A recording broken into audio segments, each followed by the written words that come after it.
ஹல்லேலூயா சொல்லலாமா? ஒரு வசனத்தை வாசிக்கும் போது ரொம்ப அழகா அந்த வசனம் ரொம்ப அழகா இருக்கும் பாருங்களேன். நீங்க 1 சாமுவேல் 18ஆம் அதிகாரத்தினுடைய 12வது வசனத்தை வாசிக்கலாமா? ஆமேன். 18ஆம் அதிகாரத்தினுடைய 12வது. கர்த்தர் தாவீதோடே கூட இருக்கிறார் என்றும் தன்னை விட்டு விலகி போனார் என்றும் சவுல் கண்டு தாவீதிற்கு பயந்து அவனை தன்னை விட்டு அப்புறப்படுத்தி அவனை 1000 பேருக்கு அதிபதியாக வைத்தான். அப்படியே அவன் ஜனத்திற்கு முன்பாக போக்கும் வரத்துமா இருந்தான். 14வது வசனம். தாவீது தன் செய்கைகளில் எல்லாம் புத்திமானாய் நடந்தான், கர்த்தர் அவனோட கூட இருந்தார். இன்னொரு வசனம் 28வது வசனத்தை வாசிங்க. 28வது வசனத்தை வாசிக்கும் 18ஆம் அதிகாரம் 28வது வசனத்துல கர்த்தர் தாவீதோடு இருக்கிறார் என்று சவுல் கண்டறிந்து கொண்டான். சவுலின் குமாரத்தியாகிய மீகாளும் அவனை நேசித்தாள். ஹல்லேலூயா. இந்த இடத்துல வேதம் நமக்கு ரொம்ப அழகா சொல்லுது. தாவீது என்ன பண்ணினார் அப்படின்னு சொன்னா புத்திமானாய் நடந்தாராம். நீங்க 14வது வசனத்துல வாசிக்கும் போது 18ஆம் அதிகாரம் 14வது வசனத்துல வாசிக்கும் போது 14 தாவீது தன் செய்கைகளில் எல்லாம் புத்திமானாய் நடந்தான். இப்போ 15வது வசனத்தை வாசிங்கன்னா இன்னொன்னு ஆட் பண்ணியிருக்கும் பாருங்க.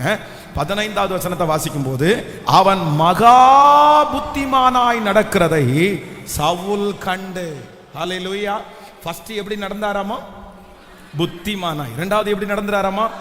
மகா புத்திமானாய். அப்படின்னா தாவீது போற இடத்துல எல்லாம் ஞானமா நடந்துகிட்டாராமா. அவனுக்கு விரோதமா எத்தனை அம்புகள் எய்யப்பட்டுச்சு, எத்தனை பிரச்சனை இருந்துச்சு, எவ்வளவு கன்னிங் ஆன ஆட்கள்லாம் இருந்தாங்க. போற இடம்லாம் அவனுக்கு தீமை காத்துட்டு இருந்துச்சு. ஆனா தாவீது எப்படி நடந்தார் அப்படின்னு சொன்னா புத்தியா நடந்துகிட்டாரு. இரண்டாவதாக இந்த 27வது நாள் நான் நம்புறேன் ஆண்டவர் நமக்கு என்ன தர போறாருன்னா புத்தியாய் நடக்க. நீங்க முதல்ல புத்தியாய் நடக்க போறீங்க, இன்னொன்னு மகா புத்திமானாய் நடக்க போகிறீர்கள். எத்தனை பேர் ஆமோதிக்கிறீர்கள்? நீங்கள் ஞானம் இல்லாமல் இழந்தது எல்லாத்தையும் கர்த்தர் மாற்றுவார். இனி ஞானம் இல்லாம நீங்க ஏமாந்து போக மாட்டீங்க. நீங்க இனி வெட்கப்பட்டு நிக்க மாட்டீங்க. இனி உங்க கையில இருந்து அந்த இழப்புகள் வராது. இனி உங்களை யாரும் ஏமாத்த முடியாது. கர்த்தர் உங்களுக்கு புத்தி இல்லை, மகா புத்திய கைகளை மேல உயர்த்தி சொல்லுங்க பார்க்கலாம். இந்த வார்த்தை நம்முடைய தலையின் மேல் அப்படியே இருப்பதாக. கர்த்தர் நம்மை புத்திமான்களாய் கர்த்தர் மாற்றுவாராக. ஞானத்தில் தேர்ந்தவர்களாய் ஆண்டவர் மாற்றுவாராக. எங்க போனாலும் ஏமாந்துட்டு வருகிற அந்த சூழ்நிலையை கர்த்தர் நம்மை விட்டு முழுவதும் மாற்றி உங்களுடைய கையிலே கொடுக்கப்பட்டிருக்கிற அந்த பொறுப்பை புத்தியாய் செய்யக்கூடிய கிருபையை கர்த்தர் தயவாய் தருவீராக. கேளுங்க அப்பா. புத்தியாய் நடக்கணும். மகா புத்திமானாய் என் பிள்ளை போகிற இடத்துல புத்தியா நடக்கணும். இனி ஏமாந்து வரக்கூடாது. இந்த 100 நாள் ஜெபம் முடிஞ்சதற்கு பிறகு இயேசுவே எந்த இடத்திலும் நாங்கள் வெட்கப்பட்டு போகாதபடிக்கு சொல்லுங்க, புத்தியாய் நடப்பதற்கு. ஆமென். சொல்லுங்க அப்பா, புத்தியாய் நடப்பதற்கு கர்த்தர் எங்களுக்கு கிருபை தருவீராக. கர்த்தர் தருவீராக. ஹல்லேலூயா. நீங்க இந்த காரியத்திற்காகவும் ஜெபிக்கணும். நீங்க எப்படி நடக்கணுமா மாமா? புத்தியா நடக்கணும். அப்போ தாவீது அவ்வளோ பெரிய மரண கண்ணிலிருந்து காப்பாற்றப்பட்டது எப்படி அப்படின்னு சொன்னா அவனுடைய சமயோஜித புத்தி பாருங்க. ரொம்ப புத்தியா நடக்கிறான். ஆனா நம்ம நிறைய பேர் எப்படி இழந்துட்டு இருக்கோம் பாருங்களேன். நம்ம புத்தி கெட்டவங்களா இருக்கிறோம். நிறைய பேர் புத்தி கெட்டவங்களா இருக்கிறாங்க. நம்ம காரணம் இல்லாமல் நம்ம தண்டிக்கப்படுகிறோம். நம்ம நிறைய பேர் சங்காரமாகிறோம். எதனால சங்காரமாகிறோம்னா வேதம் சொல்லுது, என் ஜனங்கள் அறிவில்லாமல் சங்காரமாகிறாங்க. எப்படியாமா? நம்ம நிறைய நஷ்டப்படுவதற்கு காரணம், வருத்தப்படுவதற்கு காரணம் அறிவில்லாம, ஞானம் இல்லாம. எப்படி பணத்தை இழந்தீங்க? ஞானம் இல்லாம. கொண்டு போய் அவனுடைய கையில எப்படி கொடுத்தீங்க? ஞானம் இல்லாம. புத்தியே இல்லை. அந்த நேரத்தில் புத்தி நமக்கு ஒர்க் அவுட் ஆகலை. அவங்க சொன்னதுதான் கேட்டுருச்சு. ஐயோ, எவ்வளவு கொடுமையான வாழ்க்கை, எவ்வளவு கொடுமையான ஒரு காரியம். நிறைய பேருடைய வாழ்க்கையை பார்த்துருக்கேன். புத்தி இல்லாமல் ஏமாந்துட்டு இன்னைக்கு நிற்கிறாங்க. அது அவங்க ஏமாத்துறாங்கன்னு நமக்கு தெரிய வேண்டாமா? இது ஒரு பெரிய பொல்லாத குழின்னு நமக்கு தெரிய வேண்டாமா? எப்படி அந்த இடத்துல ஒரு சின்ன பிள்ளைங்க கூட பாத்தீங்கன்னா அந்த இடத்துல தப்பிக்கிறாங்க. ஒரு சின்ன பிள்ளை கூட அந்த இடத்துல ஞானமா இது தப்புன்னு தெரியுது. ஆனா பெரியவங்க நிறைய பேருக்கு தெரிய மாட்டேங்குது. அவ்வளவு படிச்சிருக்காங்க, அவங்களுக்கு தெரிய மாட்டேங்குது. எனக்கு சிலருடைய வாழ்க்கையெல்லாம் கேட்டு பார்க்கும்போது அப்படியே அழுகையா வரும். பாருங்க, கவர்மெண்ட் ஹெட் மாஸ்டர் ஒரு அம்மா, அவரும் ஹெட் மாஸ்டர், அவங்க 2 பேரும் ஹெட் மாஸ்டர்.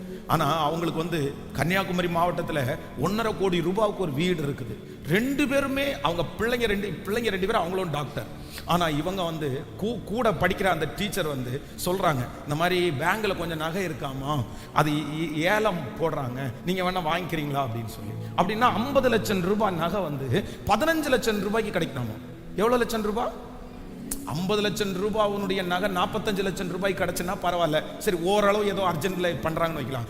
50 லட்சம் ரூபாயினுடைய நகை 15 லட்சத்துக்கு எப்படி கிடைக்கும்? அப்போ என்ன பண்ணணும்? கிடைக்கும், நான் வாங்குறோம்னா என்ன பண்ணணும் அப்படின்னு கேட்டா, ஒன்றும் இல்லை, நீங்க 15 லட்சத்தை இப்போ பேங்க்ல கட்டிருங்க, கொடுத்துட்டீங்கன்னா அவ்வளோதான், உங்களுக்கு நம்ம 2 நாளையில ஏலம் அறிவிக்கப்படும். ஒண்ணுமே கேட்காம, அதுவும் பேங்க்ல டைரக்டா பேங்குக்கு அனுப்புனா பரவாயில்ல, அந்த இடையில நின்னார்ல பர்சன், அவருடைய பேருக்கு என் பேருக்கு போடுங்க, என் பேருக்கு போட்டால் தான் கரெக்டாக ரீச் ஆகும். இது என்ன ஒரு புத்தி? 2 பேரும் அவ்வளவு படிச்சவங்களா இருந்து 15 லட்சம் இப்போ கொடுத்தாச்சு. கொடுத்த அடுத்த ஒரு வாரத்தில் சொல்றாரு, சார் இல்லை நம்ம தப்பா புரிஞ்சுக்கிட்டோம், அது வந்து இவ்வளவு நகை இல்லை, 1 கோடி ரூபாயினுடைய நகை, அதனால 25 லட்சம் ரூபாய் கொடுத்துட்டோம்னா 1 கோடி ரூபாய் நகை வாங்கலாம்னு சொல்லி திரும்ப 10 லட்சம், இப்போ 25 லட்சம் போயிருச்சு. அப்படியே கொடுத்து கொடுத்து கொடுத்து கொடுத்து 3 கோடி ரூபாய் கொடுத்துருக்குறாங்க. 3 கோடி ரூபாய். நீங்க நம்புவீங்களா? 2 பேருமே அவ்வளோ படிச்சவங்க, கண்ணீரா வருது. இப்போ என்னன்னா, வீட்டை வித்தாச்சு, எல்லாத்தையும் வித்துட்டு அந்த ஊர்லயே இருக்க முடியாம இங்க கோயம்புத்தூருக்கு ஒரு டைம் வந்தாங்க. 2 பேரும் அவ்வளவு பார்த்தா அவ்வளவு படிச்சவங்க, அவ்வளவு பர்சனாலிட்டி, அப்படியே கண்ணீர் விடுறாங்க. 3 கோடி ரூபாய் ஏமாந்துட்டாங்க. இது எதனால அப்படின்னு சொன்னா, நமக்கு என்ன இல்லைன்னா அறிவில்லாமல், புத்தி இல்லாமல். ஆனா வேதம் சொல்லுது, இந்த தாவீதுக்கு மட்டும் புத்தி இல்லைன்னு வச்சுக்கோங்களேன், தாவீத பீஸ் பீஸா வெட்டி இருப்பான், சவுல் கொன்றிருப்பான். ஆனா தாவீது போன இடத்துல எல்லாம் புத்திமானாய் நடந்தான். அவன் மகா புத்திமானாய் நடந்தான். ஐயா எனக்கு ஒண்ணு கொடுங்க ஐயா, எனக்கு கிருபை தாங்க ஐயா, நான் எப்படி நடக்கணும்னா புத்தியா நடக்கணும், நான் புத்தியா நடக்கணும். இந்த உலகம் வந்து யாரை விழுங்கலாமோ என்று வகை தேடி சுற்றி திரிகிறது. எங்க போனாலும் இப்ப தீய மனிதர்கள், எங்கேயுமே உண்மை இல்லை, உண்மை மறைக்கப்படுகிற ஒரு காலம், வெளி வேஷம் போடுகிற ஒரு காலம். பக்கத்து வீட்டில் குடியிருக்கிறவனை நம்ப முடியல, கூட படிக்கிறவனை நம்ப முடியல, 25 வருஷம் பழக்கமானவனை நம்ப முடியல. அப்படிப்பட்ட ஒரு மோசமான ஒரு உலகத்துல நம்ம வாழ்றோம். எப்ப எந்த மனுஷன் எங்க மாறானே நமக்கு தெரியாது. நமக்கு கர்த்தர் என்ன பண்ணணும்னா, கிருபையா நமக்கு அந்த அறிவை கர்த்தர் தான் தரணும். எத்தனை பிள்ளைங்க வாழ்க்கையை இழந்து நிற்கிறாங்க, எத்தனை குடும்ப வாழ்க்கையை இழந்து நிற்குது. காரணம் என்னன்னா, அறிவு இல்லாம, புத்தி இல்லாம, ஞானம் இல்லாம கொண்டு போய் தன்னுடைய வாழ்க்கையே இழந்தாச்சு. ஆனா இனி கர்த்தர் இந்த ஜெபத்திற்கு பிற்பாடு அப்படி விட மாட்டார். 2 கைகளை மேல உயர்த்தி, தாவீது போன இடத்துல எல்லாம் புத்திமானாய் நடந்தான். தாவீது போன இடத்திலெல்லாம் மகா புத்திமானாய் நடந்தான். ஏசப்பா ஏசப்பா சத்தத்தை உயர்த்தி, நன்றி அப்பா, நன்றி அப்பா, நன்றி அப்பா, எனக்கு கிருபை தருவீராக, எங்களுக்கு கிருபை தருவீராக, எங்களுக்கு கிருபை தருவீராக. ஸ்தோத்திரம் ஸ்தோத்திரம் ஸ்தோத்திரம் ஸ்தோத்திரம் ஸ்தோத்திரம் ஸ்தோத்திரம். அப்பா அந்த கிருபை, ஜெபிக்க ஜெபிக்க அந்த கிருபை உங்களுக்கு உண்டாகட்டும். ஸ்தோத்திரம் ஸ்தோத்திரம் ஸ்தோத்திரம். தகப்பனே அந்த ஞானத்தை இப்ப தாங்க ராஜா. யாருக்கு முன்னாடி நாங்க ஏமாறக்கூடாது, எங்க பிள்ளைங்க ஏமாறக்கூடாது. இயேசுவே எங்க பிள்ளைகளுக்கு அந்த ஞானத்தை கொடுத்துருங்க ஆண்டவரே. புத்திமானாய் நாங்க நடக்கணும், மகா புத்திமானாய் நடக்கணும். தீய சக்திகள் எங்களுக்கு எதிராய் வரும்போது அதை கண்டுகொள்ளக்கூடிய ஒரு ஞானத்தை கர்த்தர் தரணும். தேவையில்லாத அந்த ட்ரீட்மெண்ட்டை பார்க்கும்போது கர்த்தர் எங்களுக்கு தேவையான ஞானத்தை அந்த இடத்துல தரணும். எந்த நேரத்திலையும் ஆண்டவரே நாங்கள் ஞானமாய் நடப்பதற்கு இப்பொழுது ஆண்டவர் ஒரு இரக்கத்தை எங்களுக்கு செய்வீராகப்பா, செய்வீராகப்பா. புத்திமானாய், மகா புத்திமானாய் நீங்கள் புத்திமானாய் நடப்பீர்கள், நீங்கள் ஞானமாய் நடப்பீர்கள். நீங்கள் ஞான குறைவாய் நடந்ததை குறித்து உங்களை வருத்தப்படுத்தின அத்தனை பேருக்கு முன்பாகவும் உங்களை ஞானத்திலே தேறினவர்களாய் கர்த்தர் கிருபையாய் நல்ல கரங்களை தட்டி முழு பலத்தோடு ஆமென். உங்க உணர்வுக்கெல்லாம் இந்த உலகத்துல மதிப்பில்லை, உங்க அழுகைக்கெல்லாம் இந்த உலகத்துல மதிப்பில்லை, நீங்க ஏமாந்து நிக்கிறதுக்கெல்லாம் இந்த உலகத்துல மதிப்பே இல்லை. இரக்கமில்லாத ஒரு உலகத்துல வாழ்றோம், இரக்கமில்லாத உலகத்துல வாழ்றோம். நீ எதுக்கு ஏமாந்தேன்னு தான் கேட்பாங்க. உங்களை ஏமாத்தினவங்களுக்கு எதுவும் இல்லை, ஏமாத்தினவங்களை போய் கழுத்த பிடிக்க மாட்டாங்க. நீ எதுக்கு ஏமாந்த? வாலிப தங்கச்சிங்க தம்பிங்க எல்லாம் புரிஞ்சுக்கணும், நீ எதுக்கப்பா ஏமாந்த, இப்படிதான் கேட்பாங்க. அவ்வளவு ஒரு கொடுமையான ஒரு உலகம். காலேஜ் படிக்கிற ஒரு தங்கச்சி அவ்வளவு வெளியூர்ல இருந்து இங்க வந்திருக்கிறாங்க. அவங்க அம்மா அப்பா விவசாயிங்க. அவ்வளவு நம்பி அந்த பிள்ளைய படிக்க வச்சா. இந்த பிள்ளை தெரியாம ஒரு பையன், அந்த பையன் ஊரூரா அந்த பிள்ளைய கூட்டிட்டு போயிட்டான். நிறைய ஊர்ல தங்க வச்சுட்டான், தன்னுடைய சரீரத்தையே கெடுத்துட்டான். இப்ப இந்த பிள்ளை என்ன சொல்லுது அப்படின்னா, நீ என்ன கல்யாணம் பண்ணிக்கோ, நீ என்ன கல்யாணம் பண்ணிக்கோ. அவன் என்ன சொல்றான்னா, நான் உன்கிட்ட கல்யாணம் பண்றது மாதிரி நான் உன்கிட்ட பழகவே இல்லையே. ஏய், என்னுடைய சரீரத்தையே நீ நாசம் பண்ணி இருக்கிற, நீ என்னடா நீ இப்படி பழகல அப்படின்னு சொல்ற. ஆமா, நான் உங்ககிட்ட சொன்னா இல்லையா, ஒவ்வொரு டைமும் தப்பு பண்ணும்போது நான் உங்ககிட்ட என்ன சொன்னேன், நான் உன்னை கல்யாணம் பண்ணிக்க மாட்டேன், ஜஸ்ட் இது ஃப்ரெண்ட்ஷிப் அப்படின்னு சொன்னா இல்லையா. ஏன்னா இதெல்லாம் இப்ப பேசுவாங்களான்னு கேட்டா, நான் ஏற்கனவே அதை ஃபிக்ஸ் பண்ணி தான் உங்ககிட்ட பேசிட்டு இருந்தேன், ஜஸ்ட் ஜாலிக்காக மட்டும்தான் உங்ககிட்ட நான் பேசினேன் அப்படின்னு அவ்வளவு இதுவா பேசுறான் அவன். அப்படி கேட்டா, நான் உன்னை கம்ப்ளைண்ட் கொடுப்பேன் அப்படின்னு சொன்னா, நீ சொன்னது எல்லாத்தையுமே நான் ரெக்கார்டு வச்சிருக்கிறேன், நான் உங்ககிட்ட பேசுறது எல்லாமே ரெக்கார்டு வச்சிருக்கிறேன். நீ 100% இஷ்டத்தோட தான் விருப்பத்தோட தான் நீ என் கூட நீ பழகுன அப்படின்றது எல்லா எவிடன்ஸும் என்கிட்ட இருக்குது. இந்த பிள்ளைக்கு ஒண்ணுமே சொல்ல முடியல, ஒண்ணுமே சொல்ல முடியல. ஐயோ, கொடுமையான வாழ்க்கை. அவன் ஒன்றும் இல்லை, அப்படியே அவன் பாட்டுக்கு போயிட்டான். இந்த மாதிரி எத்தனை பேர் தெரியுமா, எத்தனை பேர் தெரியுமா. நம்ம தான் என்னமா இருக்கணும் அப்படின்னு சொன்னா, ஞானமா இருக்கணும். ஆண்டவருடைய பிள்ளைகளை ஞானமா இருக்கணும், புத்திமானா நடக்கணும், மகா புத்திமானா நடக்கணும். பாருங்க, சவுல் இந்த மாதிரி ஒரு பிளான் பண்ணியிருப்பான்னு தாவீதுக்கு தெரியுமா? தன்னுடைய மகள் மீகாள் தாவீதை லவ் பண்றது அவனுக்கு சந்தோஷமா இருந்துச்சாமா. கேள்விப்படும் போது தன்னுடைய பெத்த பிள்ளை தன்னுடைய தேசத்துல இருக்கிற ஒரு மனுஷனை லவ் பண்றது, ராஜாவுனுடைய பொண்ணு லவ் பண்றது அவனுக்கு சந்தோஷமா தெரிஞ்சாமா. ஏன் தெரிஞ்சிச்சு அப்படின்னு சொன்னா, இந்த பொண்ணை கல்யாணம் பண்ணி கொடுக்கறது மாதிரி கொடுத்து அவனை கொன்றலான்னு பிளான் பண்ணானாமா.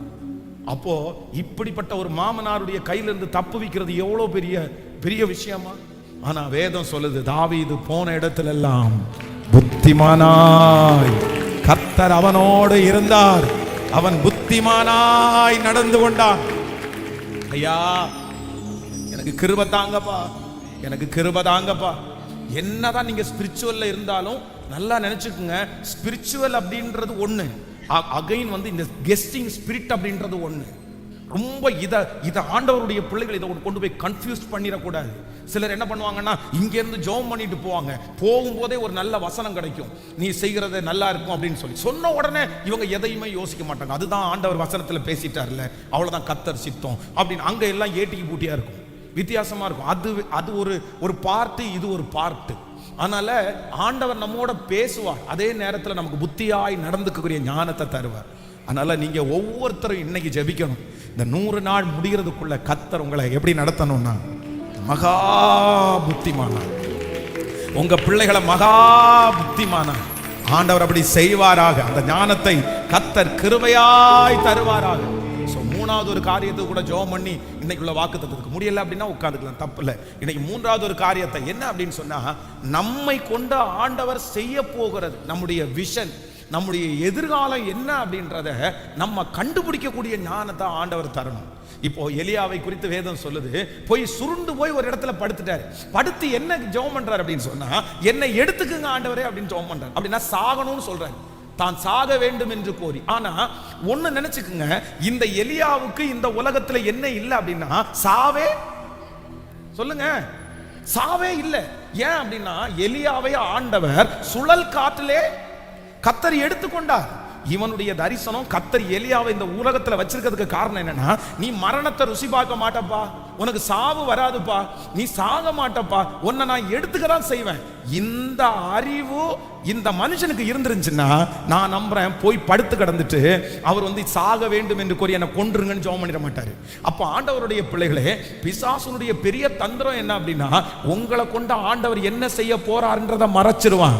உங்களை கொண்டு என்ன செய்ய போறாருன்றதை உங்களுக்கு காமிக்க மாட்டான். ஆனா நான் நம்புறேன் நீங்க கண்டுபிடிக்கணும். என்ன கண்டுபிடிக்கணும்னா, என் மேல கர்த்தர் ஒரு திட்டம் வச்சிருக்கிறாரு, என்ன கொண்டு பெரிய காரியத்தை செய்ய போறாரு, எனக்கு ஒரு பெரிய விஷனை வச்சிருக்கிறாரு. நீங்க சோர்ந்து போக மாட்டீங்க, நீங்க தளர்ந்து போக மாட்டீங்க, இந்த பிரச்சனையை பார்த்து நீங்க எவ்வளவும் கவலைப்பட மாட்டீங்க. காரணம் என்னன்னா, உங்களை கொண்டு கர்த்தர் செய்ய போகிறது உங்க கண்ணுக்கு முன்னாடி தெரியும். ஹல்லேலூயா. ஏசப்பா, ஒரு கிருபை எனக்கு வேணும். என்ன அப்படின்னா, உங்களுக்கே நிறைய பேருக்கு தெரியும், என்ன தெரியும்னா, ஆண்டவர் உங்களை சாதாரணமா அழைக்கல, ஆண்டவர் உங்களை சாதாரணமா முடிய பண்ண மாட்டாரு. நீங்க சாதாரண குடும்பத்துல பிறந்திருக்கலாம், சாதாரணமானவர்களா இருக்கலாம், ஆனா உங்க முடிவு சாதாரணமா இருக்க போவது இல்லை. உங்க எதிர்காலம் சாதாரணமா இருக்க போறது இல்லை. உங்க உயர்வு சாதாரணமா இருக்க போறது அல்ல.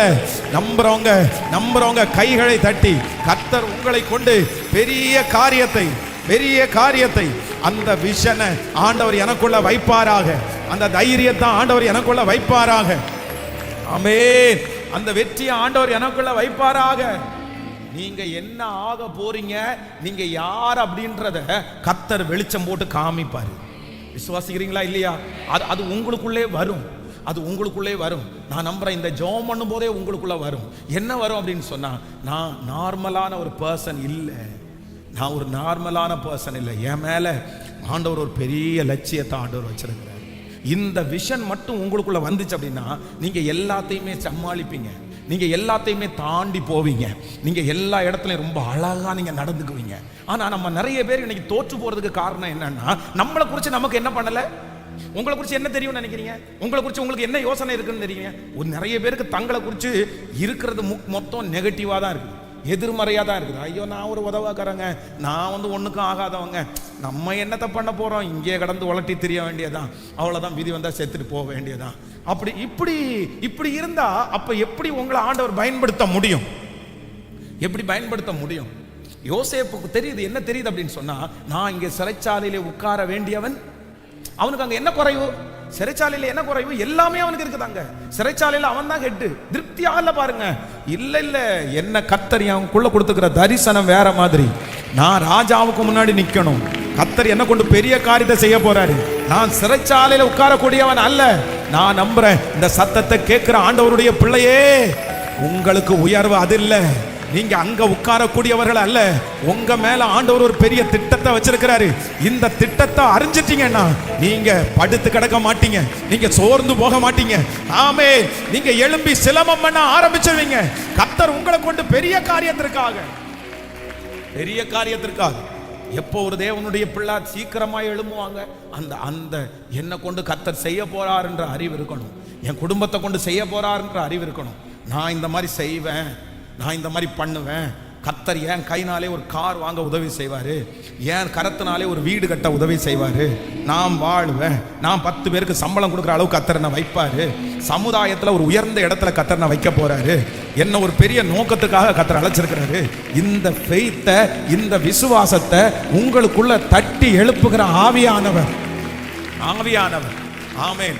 இப்ப இருக்கிற நிலைமையை வச்சு யார் உங்களை ஒப்பிட முடியும்? அதெல்லாம் ஒப்பிடவே முடியாது. இன்னைக்கு நீங்க மாணிக்கம், ஆனா நீங்க சேத்துக்குள்ள கிடக்குறீங்க. சேத்துக்குள்ள கிடக்கிற மாணிக்கத்துக்கு எப்பவுமே மதிப்பு இருக்காது. சேத்துக்குள்ள இருக்கிற மாணிக்கத்தை கர்த்தர் ஒரு நாள் கழுவுவாரு, அப்புறம் எடுத்து மேல வைப்பாரு. அதுதான் நீங்களும் நானும், அதுதான் உங்க குடும்பமும். இன்னைக்கு இருக்கிற சூழ்நிலையை பார்க்க வேண்டாம். சேத்துக்குள்ள கடந்தாலும் மாணிக்கத்தினுடைய தன்மை மாறாது, உங்க தன்மையை மாற்ற முடியாது. ஒரு நாள் நீங்கள் வெளியே கொண்டு வரப்படுவீர்கள். ஒரு நாள் கர்த்தர் உங்களை வெளியே கொண்டு வருவார். என் கரத்தை பிடிச்ச ஆண்டவர் வெளியே கொண்டு வருவார். ஜெபம் பண்ணலாமா? 3வது, ஆண்டவரே எனக்கு ஒரு கிருபை வேணும். என்ன குறிச்சு ஒரு விஷனை நீங்க தரணும். நான் அதற்கு நேராக ஓடணும். எனக்கு குறிச்சு ஒரு தரிசனத்தை நீங்க தரணும். என் ஊழியத்தை குறிச்சு ஒரு தரிசனத்தை தரணும். என் எதிர்காலத்தை குறிச்ச ஒரு தரிசனத்தை தரணும். என் பிள்ளைக்கு அப்படிப்பட்ட ஒரு தரிசனத்தை கொடுக்கணும். என் மகனுக்குள்ள அப்படிப்பட்ட ஒரு தரிசனத்தை கொடுக்கணும். எத்தனை பேர் நான் சொல்றது எத்தனை பேருக்கு புரியுதா உங்களுக்கு? விளங்குதா? ரொம்ப கேர்ஃபுல், ரொம்ப நீங்க இது இல்லை அப்படின்னு சொன்னா நீங்க ஒரு 4 பேர்ல ஒண்ணா நீங்க இருந்துட்டு போயிருவீங்க. அப்படியே இருந்துட்டு போவீங்க. இல்லை, எவரையும் மேன்மைப்படுத்தவும் பலப்படுத்தவும் கர்த்தருடைய கரத்தினால் எழும்பு சீயோனே, எழும்பு, உன்னுடைய வல்லமையை தரித்துக்கொள், உன்னுடைய வல்லமையை தரித்துக்கொள். சத்தத்தை உயர்த்தி இயேசுவே மகிமை மகிமை மகிமை மகிமை. அற்பமான ஆரம்பத்தின் நாளை யார் அசட்டை பண்ண முடியும்? நீர் நம்பத்தக்க கர்த்தர். இப்போ ஆண்டவரே ஒரு விஷன் கொடுக்கப்படுவதாக என் பிள்ளையை குறித்து ஆமென் ஒரு தரிசனத்தை கர்த்தர் தருவீராக. ஆண்டவர் என் பிள்ளையை கொண்டு என்ன செய்ய போறார் என்கிறத இப்போ ஒரு வெளிச்சத்துக்கு கொண்டு வாங்க ஆண்டவரே. ஆவியானவர் ஏவ தொடங்குவீராக. ஆவியானவர் உள்ளுக்குள்ள அந்த காரியத்தை வைப்பீராக. ஸ்தோத்திரம் ஸ்தோத்திரம் ஸ்தோத்திரம். ஹalleluya. விசுவாசிக்கிறீங்களா? வேதம் சொல்லுது சிம்சோன் ஃபர்ஸ்ட் பெத்து அவங்க அம்மா அப்பா பெத்தெடுக்கும் போது கொம்பெல்லாம் முளைக்கல. ஒரு ஸ்பெஷல் குழந்தையா கொம்பெல்லாம் முளைக்கல. நம்மளை போல அந்த குழந்தையும் எப்படிதான் இருந்துச்சு? நார்மலா தான் இருந்துச்சு. ஆனா வேதம் சொல்லுது உள்ளுக்குள்ள ஒரு ஏவ தொடங்குறார். பரிசுத்த ஆவியானவர் ஏவ தொடங்குறார். இதுக்கு பேர் தான் என்னன்னா விஷன் அப்படின்னு அர்த்தம். நான் நம்புறேன் இந்த 27வது நாள் ஜெபத்துல கர்த்தர் உங்களுக்குள்ள என்ன பண்ணுவாருன்னா ஏவ தொடங்குவார். உங்களுக்கு திருப்தி இல்லையா? நீங்க வாங்குற சம்பளம் உங்களுக்கு திருப்தி இல்லையா? நீங்க செய்துட்டு இருக்கிற வேலை உங்களுக்கு திருப்தி இல்லையா? நீங்க குடியிருக்கிற வீடு உங்களுக்கு திருப்தி இல்லையா? நீங்க ஓட்டுற வாகனம் உங்களுக்கு திருப்தி இல்லையா? நான் சொல்றேன், உங்களுக்குள்ள ஏதோ ஒண்ணு இருக்கு. உங்களுக்குள்ள ஏதோ ஒரு விஷன் ஒண்ணு இருக்குது. ஏதோ ஒரு தாகம் ஒண்ணு உங்களுக்கு இருக்குது. முதல் படி அப்படிதான். வளரக்கூடிய ஒரு பர்சனுக்கு அப்படிதான் இருக்கும். அப்படிதான் இருக்கும். சிலர் என்ன பண்ணுவாங்கன்னா விஷன் இல்லாதவங்க எல்லாம் அதுல திருப்தி ஆயிடுவாங்க. அதை ரொம்ப பெருசா பேசி திரிவாங்க. இதுவே என்னங்க அப்படி நன்றி சொல்றது தப்பு இல்லை. ஆனா ஒரு விஷன் உள்ள நபர் என்ன பண்ணுவாங்கன்னா இல்ல இல்ல இல்ல இல்ல இது கிடையாது, இது கிடையாது, கர்த்தர் என்ன வேற எதுக்கோ உனக்கு கர்த்தர் வச்சிருக்கிறார். நான் நம்புறேன் இங்க இருக்கிற சிலருக்குள்ள அது வருது. நீங்க அந்த சாதாரணமான 4 தெருவுக்குள்ள தான் நீங்க சுத்திட்டு இருப்பீங்க. ஆனா உங்க மனசு சொல்லும் நீ இங்க இருக்க வேண்டியவன் கிடையாது, உன் மேல ஆண்டவர் வச்சுக்க பிளான் வேறன்னு சொல்லும். அந்த திட்டம் உங்களை நகர்த்தி கொண்டு போகும். ஹalleluya ஹalleluya. அந்த விஷனுக்கு கர்த்தர் உயிர் கொடுக்க போறார். கர்த்தர் உயிர் கொடுக்க போறார். ஹalleluya ஹalleluya. கர்த்தர் உங்களை என்னத்துக்காக, கர்த்தர் உங்களை எதற்காக வச்சிருக்கிறார்ன்றத நீங்க அறிஞ்சிட்டீங்கன்னா போதும். உங்க ஃபேமிலியில் இருக்கிற எல்லாருமே அந்த கஷ்டத்துக்கு பழகி இருக்கலாம். ஆனா நீங்க உங்களுக்கு எப்படி அது பழக முடியாது. அதுல இருந்து விடுதலை ஆகணும்ன்ற ஒரு எண்ணம் வரலாம். அந்த எண்ணம் உங்களுக்குள்ள இருக்குனாலே நீங்க அந்த சாபத்திலிருந்து விலக போறீங்கன்னு அர்த்தம். கர்த்தர் உங்களை தனியா கொண்டு போறாருன்னு அர்த்தம். ஆமென். நீங்க உயிர் கொடுங்க, நீங்க உயிர் கொடுங்க. உங்களுக்குள்ள எழும்புகிற தரிசனத்துக்கு உயிர் கொடுங்க, லட்சியத்துக்கு உயிர் கொடுங்க. எது வந்தாலும் தாண்டுவீங்க, என்ன வந்தாலும் தாண்டுவீங்க. எதை வந்தாலும் கர்த்தர் ஜெயிக்க பண்ணுகிறதுக்கு கர்த்தர் வல்லவராய் இருக்கிறார். நான் அல்ல இயேசுவே என்னில் வாழ்கின்றார். இனி நான் அல்ல இயேசுவே என்னில் வாழ்கின்றார். நான் அல்ல இயேசுவே என்னில் வாழ்கின்றார்.